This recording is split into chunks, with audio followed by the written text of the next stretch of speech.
Nous sommes à l'exposition du centenaire de l'AMF qui a consacré un panneau aux femmes mères, une si longue attente. Vous avez parcouru ce panneau, qu'est-ce que vous en retenez ? Quand j'ai regardé ce panneau, j'ai pensé à moi, mais j'ai pensé à ma fille, qui est en ce moment qui est lycéenne, qui se prépare peut-être à faire des études supérieures. Enfin, je pense qu'elle se prépare à faire des études supérieures. Pourquoi pas Sciences Po, pourquoi pas l'ENA. Et quand je regardais ce panneau, je pensais à elle et je veux l'encourager justement à s'intéresser à la vie publique et à la chose publique. Et pourquoi pas être mère et pourquoi pas avoir d'autres responsabilités. Et je veux vraiment l'encourager parce que c'est ma fille et parce que je crois qu'effectivement l'avenir appartient aux femmes. Je pense que c'est important de montrer que dans l'histoire du centenaire de l'association, il y a eu un certain nombre d'étapes décisives et notamment le fait que de plus en plus de femmes, on en a vu dans nos débats ce matin, prennent des responsabilités et accèdent à cette responsabilité absolument passionnante de mère. Dans le conseil d'administration de l'association des maires du Nord, j'ai veillé récemment justement à ce qu'il y ait davantage de femmes et je crois pouvoir dire qu'aujourd'hui nous sommes à la parité. C'est le fait qu'il y ait eu si peu de femmes et si tardivement des femmes qui entrent au sein des municipalités.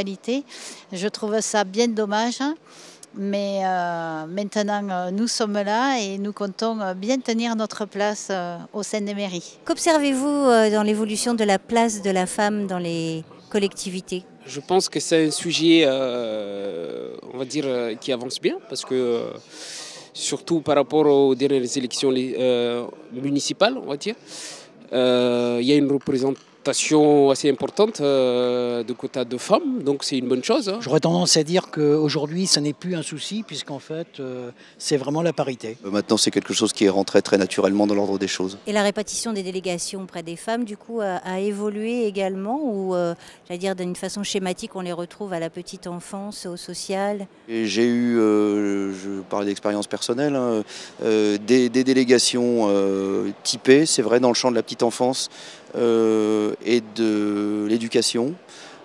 Et beaucoup d'entre elles qui ont évolué dans un sens comme dans l'autre. J'ai démarré avec une adjointe à la culture qui était une femme, aujourd'hui c'est un monsieur.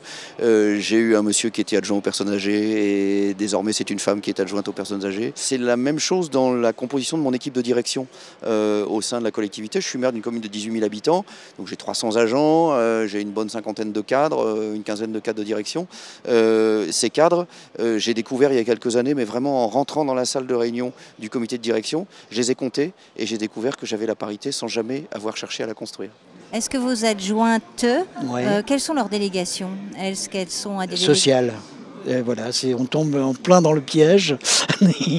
J'ai entièrement choisi, alors je dirais mes délégations, donc elles sont au nombre de 3. Alors l'urbanisation, même si effectivement, enfin l'urbanisme, même si c'est une compétence qui échappe de plus en plus aux communes et notamment aux petites communes avec les intercommunalités, mais je me préoccupe aussi d'environnement, enfin je m'occupe de la commission environnement et de la commission communication. Je suis plus particulièrement chargée de la sécurité eu égard à mon métier antérieur, qui était gendarme, et je suis en charge de l'école, de la cantine, voilà.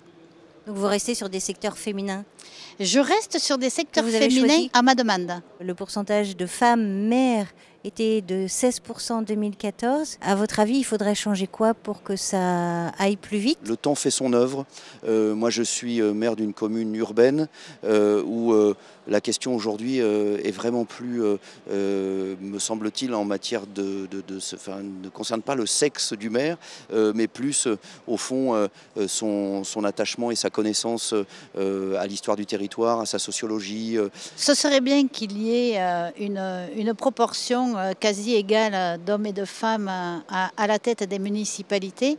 Maintenant, je conçois assez aisément qu'une maman qui est une femme qui est en plus maman, si elle a à s'occuper de ses enfants, plus son travail, plus le travail à la mairie qui demande énormément de temps, je comprends qu'il y ait peu de femmes qui soient élues.